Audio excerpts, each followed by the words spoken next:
네, 마이클의 아버지 조 잭슨에겐 어릴 적부터 품어온 꿈 하나가 있었어요. 바로 성공하는 거. 진짜 그냥 성공하는 거였죠. 하지만 현실의 벽은 만만치 않았습니다. 저는 프로복서를 목표로 매일같이 훈련하고 대회에도 출전하며 준수한 성과를 내기도 했지만 이른 나이에 결혼하고 아이들이 생기면서 가족을 먹여 살리기 위해 당장 돈 되는 일을 해야 했거든요. 그러다 중간에 형 루터와 함께 팔콘스란 밴드를 결성하면서 한 번 더 성공에 대한 야망을 불태워봤지만 밴드는 별다른 주목을 받지 못하고 몇 년 안 가서 그대로 해체되고 말죠. 그러던 어느 날 저는 9명이나 되는 자식들을 보면서 굳이 내 손으로 성공하지 않아도 될 것 같은데? 라는 생각을 하게 돼요. 왜냐면 자녀들 중 상당수가 자신에게 없던 음악적 재능을 보였기 때문이죠. 그래서 기타를 제법 잘 다루는 티토, 보컬에 소질이 있던 제키와 저메인을 모아 잭슨 브라더스란 그룹명을 붙여줍니다. 나중엔 뒤에서 서브로 탬버린과 콩가를 치던 마를린과 마이크를 추가로 투입해 그룹명을 잭슨5로 변경하며 자신의 꿈을 아이들을 통해 실현하기 시작하죠. 그리고 잭슨5는 그의 바람처럼 삽시간에 지역 무대를 씹어 먹었어요. 학교와 동네 아마추어 대회에서 상을 모조리 휩쓸며 유명세를 타더니 뉴욕 할렘에 있는 아폴로 극장을 비롯한 여러 유명 공연장으로 원정을 떠나서도 상을 아주 그냥 쓸어 담았거든요. 그 중심엔 가장 어렸지만 춤과 보컬에서 압도적인 피지컬을 자랑했던 마이클이 있었고요.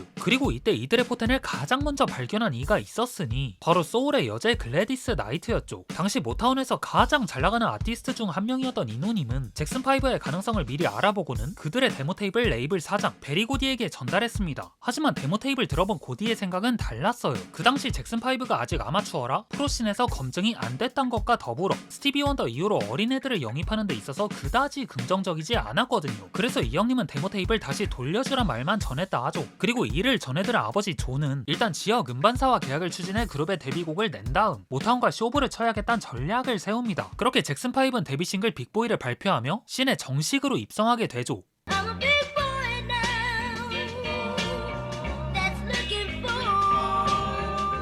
근데 화력이 좀 아쉬웠어요. 지역 내에선 거의 스타 취급 받던 그들이었지만 당시에 유튜브가 있던 것도 아니었다 보니 바로 옆에 주만 가도 무명이나 다름이 없었거든요. 그래서 잭슨5는 수입을 늘리기 위해 다른 가수의 오프닝 무대에 서고 로컬 클럽, 바, 심지어 스트릿 클럽에서까지 공연을 전전해야 했습니다. 이처럼 일단 불러주면 출동하던 생활을 이어가던 중 68년에 결정적인 기회가 찾아옵니다. 모타운에서 일종의 스카우트 역할을 하던 바비 테일러 형님이 한 공연장에서 우연히 그들의 무대를 보게 된 건데요. 그리고 공연을 직관한 그 순간 그는 오형제 가운데서도 가장 눈에 띈 마이클이 가진 천부적인 끼를 단번에 알아봤고 무대가 끝난 그 즉시 잭슨5가 모타운 본사에서 오디션을 볼 수 있도록 자리를 마련해줬죠. 이후 회사에서 세 곡을 연달아 부른 그들은 순수 실력으로 고디 사장님의 소신마저 꺾어버립니다. 7년 계약이란 빅딜을 성사시키면서요. 근데 잭슨5가 합류했을 당시 모타운의 상황은 그리 좋지 않았어요. 본사를 디트로이트에서 LA로 옮기는 과정에서 정통성과 수익성을 두고 집안 싸움이 있던 데다 간판 프로듀서 트리오 HDH가 모타운의 저작권료 지분의 부당함을 제기하면서 슬슬 등을 돌리고 있었거든요. 근데 잭슨5는 그런 상황에 개의치 않았어요. 그들은 본인들에게 주어진 것에만 집중했고 그 결과 그의 최고의 루키로 떠오를 수 있었죠. 모타운의 신입이란 라벨을 달 시간조차 없이요.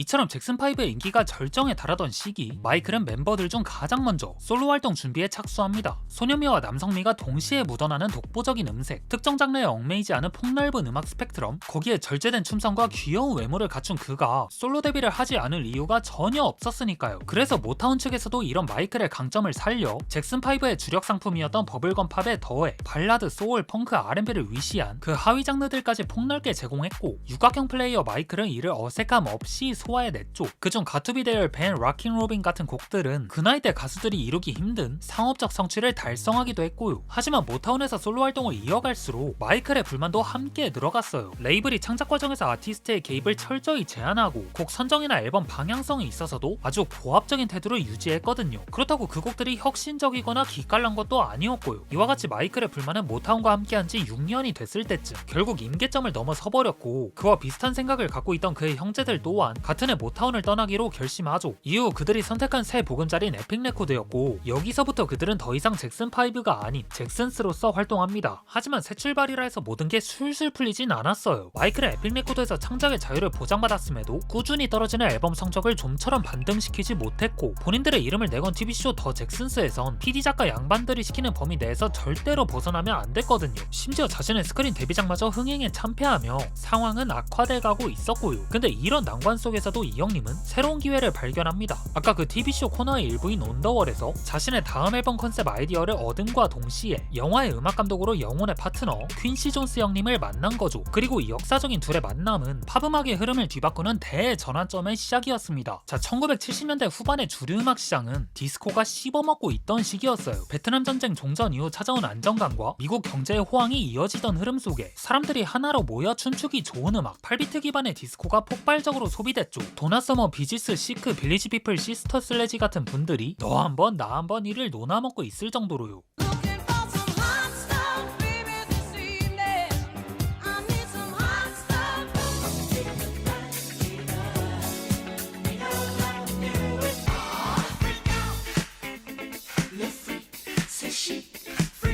Young man, there's no need to feel down. I said, young man. Go now, go. Walk out the door.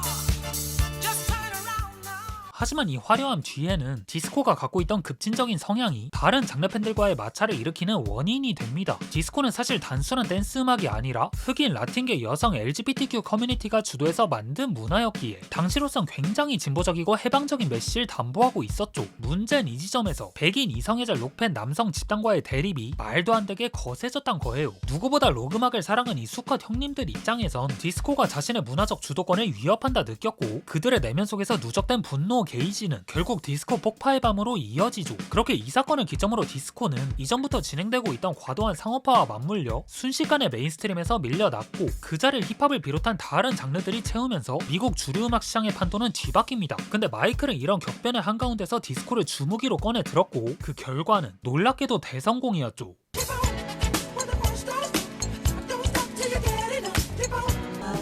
Rock with you all night. Working day and night. Got me working day and night. So tonight, gotta leave the 9 to 5 up on the shelf. Kept my love for her locked deep inside.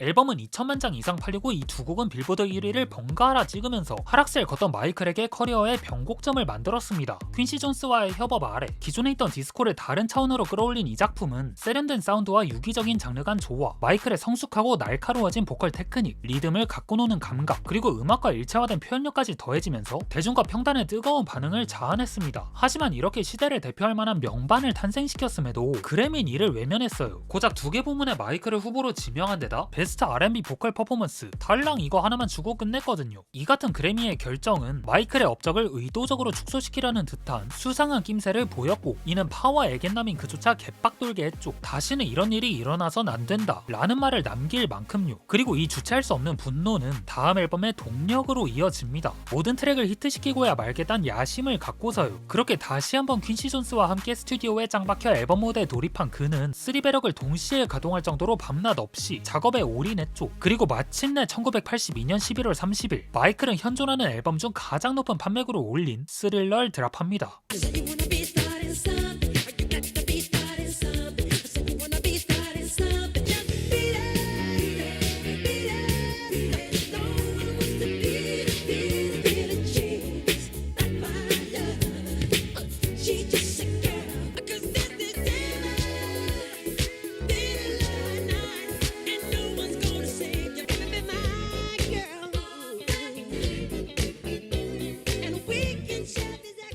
이 앨범은 대중음악의 규칙을 무너뜨렸어요. MTV가 개국을 알린 80년대 초반, 음악은 더 이상 듣는 재미뿐 아니라 보는 재미 또한 충족시켜야 했는데 마이클은 이를 누구보다 정확히 읽어냈습니다. 80만 달러를 때려박아 만든 스릴러 뮤비는 음악과 스토리라인이 결합된 영상이 어떤 효과를 낼 수 있는지 보여주는 성공적인 사례였고 비리과 빌리진 뮤비 또한 그 안에 녹아들어있는 음악, 춤, 패션, 비주얼이 절묘한 조화를 이뤄내며 마이클은 지구상의 모든 가수들에게 뮤직비디오의 중요성을 일깨워줬죠. 또 춤이란 개념도 확장시켰죠. 문워크를 비롯한 예술적인 시그니처 댄스와 절도 넘치는 브레이킹 무브는 당시 음악 팬들에게 전에 없던 무언가를 창조한 것 같다는 인상마저 줄 정도였다 합니다. 여기에 음반 산업에도 엄청난 파급력을 선사했어요. 오랜 기간 침체기를 겪던 미국 음반업계는 스릴러가 발매된 해에만 무려 4.7%의 성장을 기록했는데 이는 사실상 마이클이 시장 전체를 머리채 잡고 끌고 간 수준이었죠. 그리고 이런 결과가 가능했던 이유는 단 하나밖에 없습니다. 앨범이 인종, 성별, 나이의 벽을 허물고 이 세상 사람 모두를 포용할 수 있을 만큼 오지게 좋았기 때문이죠. 전작의 골조를 확대해 더 강력해진 펑크와 록, 더 매끈해진 발라드와 소울을 바탕으로 과잉과 절제의 균형을 완벽하게 조절하는 보컬 퍼포먼스, 시대를 초월한 사운드의 디테일, 귀에 착 달라붙는 멜로디, 그리고 쉽지만 강렬함이 느껴지는 가사까지 이 모든 것들이 합쳐져 마이클은 비틀즈와 레드 제플린의 뒤를 이어 80년대를 대표하는 아티스트가 됩니다. 그리고 복수를 다짐했던 그래미에선 앨범 하나로 무려 7관왕을 달성하는 미친 대기록을 세웠고요. 이후 마이클은 퀸시 존스, 라이오넬 리치와 함께 아프리카 기금 문제 해결을 위한 수익금을 모으기 위해 당대 미국 최정상 가수들을 집결시킵니다. 자존심은 문 밖에 두고 오세요 라는 문구가 적힌 스튜디오 안으로요. 그렇게 스튜디오의 규칙을 따라 한 공간에 모인 46명의 기라성 같은 아티스트들은 한마음 한뜻으로 노래를 불렀고 그 결과 위아더 월드란 대형 앤썸을 탄생시키죠. 이 노래를 통해 그들은 총 7,500만 달러를 모금했고 그래미에선 그 공을 인정받아 4개 부문에서 수상을 합니다. 그리고 이 프로젝트의 중심에 있던 27의 이미 아티스트들의 아티스트 포지션에 놓였던 마이클은 음악인에서 나아가 사회적인 인물로까지 거듭나게 되죠.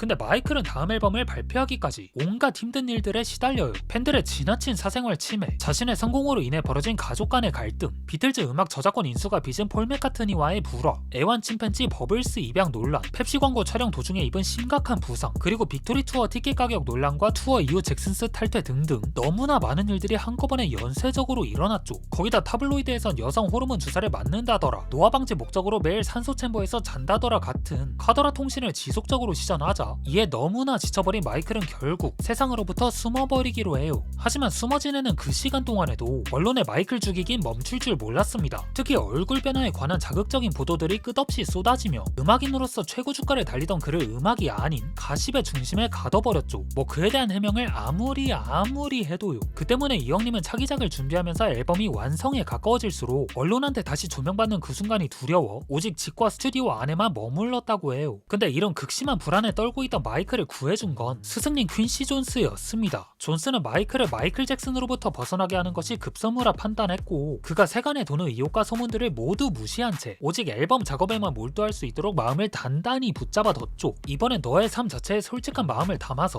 곡을 최대한 많이 써보란 말과 함께요. 그 말에 정신이 이리저리 흩어져 있던 수많은 마이클은 다시 하나로 모여질 수 있었고 원맨 밴드 느낌으로다가 아카펠라 데모를 완성하면 그 즉시 존스에게 보내면서 작업에 대한 열을 불태웠죠. 데모를 받은 존스는 그 소리를 바탕으로 세션들과 함께 실제 사운드로 구현해 나갔고요. 이처럼 힘들지만 즐거운 과정이 반복된 끝에 마침내 세상에 등장한 작품이 바로 마이클의 7번째 앨범 배드입니다.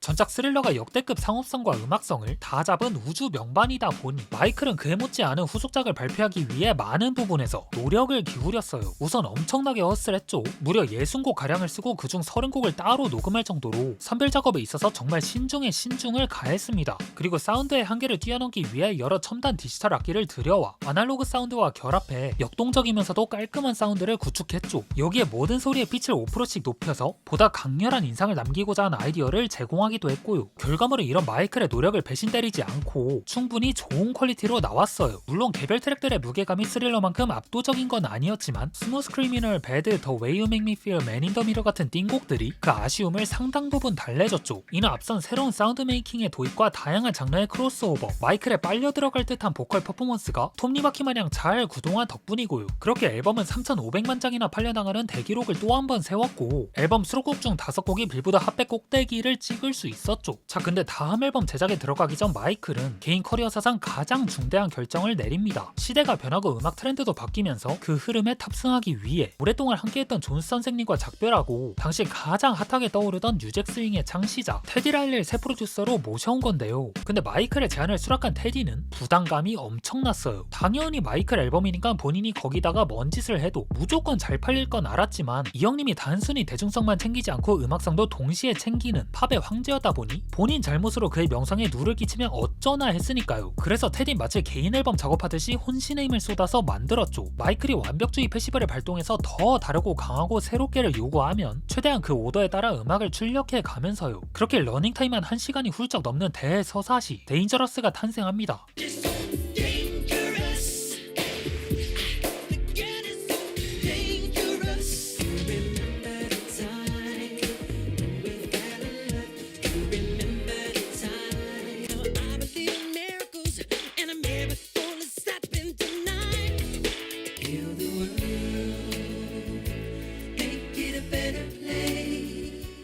본작은 당시 마이클의 심리를 완전히 꿰뚫고 있었어요. 세상의 중심이 되고 싶어 몸부림치고 미디어를 향한 분노를 드러내고 배신한 여성에 대한 불만을 토해내다가도 또 어느 순간엔 세상의 평화를 기원하죠. 그래서인지 마이클은 마치 감정을 제어하지 못하는 사람처럼 곡마다 전혀 다른 얼굴을 보여줍니다. 어떤 트랙에선 거의 이성을 잃은 것 마냥 보컬을 거칠게 쏟아내다가 권투순이나 힐더월드 같은 비극과 희망을 노래하는 트랙에선 다시 천사 같은 목소리로 청자와 스스로를 다독이죠. 프로듀서 테디는 이런 마이클의 양극단에 오가는 보컬과 무대 위에서 보일 몸의 움직임을 정교하게 계산한 듯한 프로덕션을 선보였어요. 이를 통해 마이클은 뉴잭스윙을 전세계 주류 팝 음악으로 확산시켰고 슈퍼볼 하프타임쇼에서 보여준 그 아우라는 이 형님의 대범함, 자신감, 영향력을 실감케 했죠. 하지만 그와 동시에 황제의 위치를 위협하는 경쟁자들도 나타나기 시작합니다. 팝랩과 갱스터랩으로 미국 대중음악계에 지각 변동을 일으킨 래퍼들과 시애틀을 중심으로 한 그런지 밴드들의 출몰이 상업적 지표에서 마이클을 압박했거든요. 특히 그 중에서 너바나의 네버마인드는 빌보드 앨범 차트 정상에 있던 데인저러스를 끌어내리는 대단한 위용을 과시했고요. 근데 이때 마이클에겐 자신의 입지를 흔드는 이들보다 더 큰 문제가 찾아옵니다. The 13-year-old boy who says Michael Jackson molested him filed a civil suit today. It accuses Jackson of battery and alleges the star fondled him and engaged in acts of masturbation and oral with him. 나중에 밝혀진 바에 따르면 이는 모두 거짓이었어요. 마이클은 잭슨5 활동 이전부터 아동학대를 일삼던 아버지 밑에서 자랐고 예수의 가르침을 따라 아이들에게 애정을 베풀려 했습니다. 그가 자신의 집 네버랜드 아이들을 초대해 같이 논 것도 그런 순수한 마음에서 비롯된 행동이었고요. 하지만 당시엔 마이클 말을 아무도 안 믿었어요. 혐의를 벗기 위해 나체로 몸수색을 당하고 사진까지 찍히는 수모를 겪었지만 극심한 스트레스와 투어 일정 때문에 어쩔 수 없이 소년의 가족과 금전적 합의를 진행했거든요. 하지만 이 사실이 언론에 까발려지면서 그는 언론과 대중의 먹잇감으로 던져졌죠. 마치 그가 자신의 죄를 돈으로 덮으려 한 것처럼 보였으니까요. 그 결과 마이클은 대중의 질타 속에서 수면제와 진통제를 과다 복용하고 스트레스로 인한 건강 악화로 자녀 투어 일정을 모두 취소한 채 휴식과 치료에 전념하기로 하죠. 그렇게 2년이란 시간이 훌쩍 지나 마이클은 4년 만에 다시 앨범으로 돌아옵니다. 자신감 넘치고 재능 충만했던 과거의 자신과 고립되고 자기 연민에 잠겨 광기를 표출하는 현재의 자신을 분리해서요.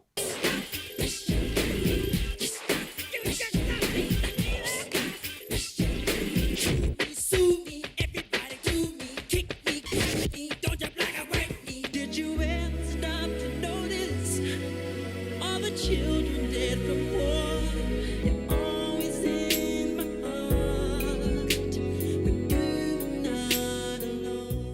앨범의 사이드 A는 마이클의 화려했던 과거를 기념하듯 빌리진부터 힐더월드까지 히트곡으로 꽉 채워져 있습니다. 반면 사이드 B는 그 분위기가 완전히 달라요. 차갑고 뒤틀린 인더스트리얼 비트가 마이클을 둘러싸고 세상과 전쟁을 벌이는 그의 감정을 있는 그대로 토해내죠. 미디어를 향해 날 갖고 놀지 말라며 경고하고 자신의 집을 압수수색한 공권력을 비난하며 돈을 밝히는 소년의 아버지를 저격하는 동시에 TV에서 흘러나오는 내용을 무지성으로 흡수하는 대중까지 비판하면서요. 그리고 내 어린 시절을 본 적이 있나요? 라고 애처롭게 묻는 차일드우드에선 자신에게 씌워진 혐의를 온몸으로 부정하는 그 모습이 위태로워 보이기까지 했습니다. 하지만 마이클은 자신을 둘러싼 상황과는 별개로 이번에도 사랑과 위로를 나누는 걸 잊지 않았어요. 파멸돼가는 지구를 걱정하고 지금 이 순간에도 무너지고 있는 수많은 이들에겐 온정의 손길을 내밀었죠. 그리고 이러한 메시들이 진정성을 갖는 이유는 그동안 마이클이 실제로 해온 수많은 선행들이 그걸 뒷받침하고 있기 때문입니다. 단순히 말만 늘어놓는 게 아니라요. 다만 이 앨범은 미국 내에선 그렇게 사랑받지 못했습니다. 앞선 우선 스캔들의 악재와 함께 이전 같은 대표 히트 상품이 없단 것이 그 주된 이유였죠. 근데 미국 외의 지역은 달랐습니다. 스캔들의 직접적인 가시권에서 벗어나 있던 나머지 국가들이 북미 시장의 약 4배가량을 구매하면서 마이클은 확실히 자국 내 스타가 아니라 글로벌 팝스타임을 제 손으로 입증해 보였죠.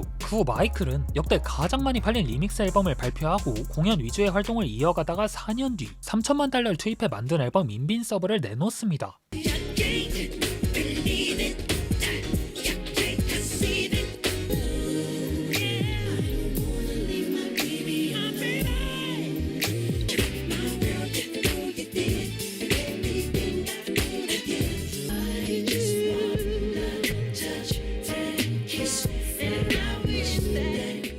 인빈서블은 마이클이 오프 더 월 이후 발표한 앨범 가운데 가장 저조한 상업적 성적을 기록했어요. 물론 800만 장을 팔아치운 건 예나 지금이나 웬만한 뮤지션분들에겐 꿈의 숫자지만 그동안 마이클이 판매해온 양에 비하면 터무니없이 적어 보였죠. 다만 이 시기 9.11 테러란 비극적인 사건과 레이블과의 마찰로 인한 프로모션의 부재가 도저히 흥행할 수 없게 만들긴 했지만요. 근데 흥행 실패인 이런 부차적인 것들 외에도 음악 그 자체의 아쉬움도 한몫했습니다. 본작의 구성품들은 그가 이전에 해오던 것의 다운그레이드 버전이었고 평단에서도 자연스러운 매력은 사라진 대신 지나친 계산이 그 자리를 차지했다며 쓴소리를 날렸죠. 거기다 설상가상으로 소니뮤직 CEO와의 갈등 심화, 아기를 난간 너머로 아는 사건, 다큐멘터리에서 직접 언급한 아이들과의 동침 사실마저 퍼지자 그의 이미지는 회생 불가할 정도로 짓밟혀졌습니다. 이로 인해 경찰에게 체포되기까지 한 마이클은 아동을 포함한 14개의 혐의로 정식 재판에 서게 되는 인생 최악의 순간을 맞이하죠. 물론 이번에도 모든 혐의에 대해 완전 무죄 판결을 받지만요. 그러나 믿었던 아이들과 무죄 추정 원칙을 개박살낸 언론과 여론은 마이클을 사람이 견딜 수 없는 상태로 만들었고 그는 재판이 끝나는 대로 바레인으로 떠나 생활하다 아일랜드 외딴 곳에서 떠돌며 은둔 생활에 들어갔죠. 근데 이마저도 오래가지 못합니다. 왜냐면 이 시기 그는 임금체불 등의 이유로 수십 건의 소송에 휘말려 통장 잔고가 거의 저랑 비슷했기 때문이죠. 이에 얼마 안가 미국으로 돌아와 스릴러 25주년 앨범을 발매하고 개인 소장품들을 경매로 내놓기까지 하면서 계속 빠져나가는 지출을 어떻게든 틀어 막았습니다. 그러던 2009년 마이클은 이제 대대적인 컴백을 위해 런던에서 기자회견을 열며 콘서트 This Is It을 예고했고 처음 10회차로 계획했던 공연은 팬들의 폭발적인 반응에 힘입어 50회차로 대폭 늘어납니다. 이마저도 순식간에 전량 매진됐고요. 하지만 모두가 아시다시피 그는 단 한 차례의 공연도 소화할 수 없었죠.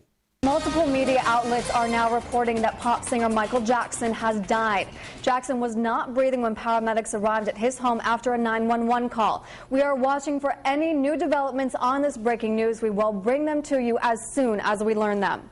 콘서트를 3주 앞둔 시점 전회차가 매진된 상황에서 마이클은 약물 과다 투여로 심장마비를 일으켜 끝내 세상을 떠났습니다. 전세계는 그의 사망 소식에 충격에 빠졌고 각국 언론은 그의 사망 소식을 집중 보도했으며 인터넷은 사용자 과부하로 인해 다운될 정도였죠. 근데 마이클이 사망한 지 2달 뒤 경찰 수사 결과에 의하면 개인 주치의의 과실치사로 밝혀졌고 결국 그는 이토록 허망하게 자신의 마지막 꿈을 이루지 못한 채 생을 마감합니다. 하지만 그가 생전에 남긴 영향력은 사라지지 않았죠. 브루노마스, 위켄드, 저스틴 비버, 저스틴 팀벌레이크, 어셔 그리고 국내에선 제이팝 같은 팝스타들 모두가 그가 남긴 유산 아래서 성장해 한 시대를 대표하는 엔터테이너가 될 수 있었어요. 그리고 그가 걸어온 발자취가 곧 대중음악의 역사라 해도 전혀 무리가 없을 정도로 그는 정말 다방면에서 대중음악의 퀄리티를 높은 영역으로 끌어올렸고 무엇보다 음악을 통해 전 세계인을 하나로 묶었다는 점이 마이클의 위대함을 가늠케 하죠. 비록 그가 떠난 뒤 발표한 2장의 앨범은 팝의 황제의 미발매곡을 듣는다는 감상에서 벗어나기 어려운 수준의 작품들이었지만 오히려 그 덕분에 마이클이 생전에 얼마나 압도적인 작품들을 쏟아냈는지 역체감할 수 있었습니다.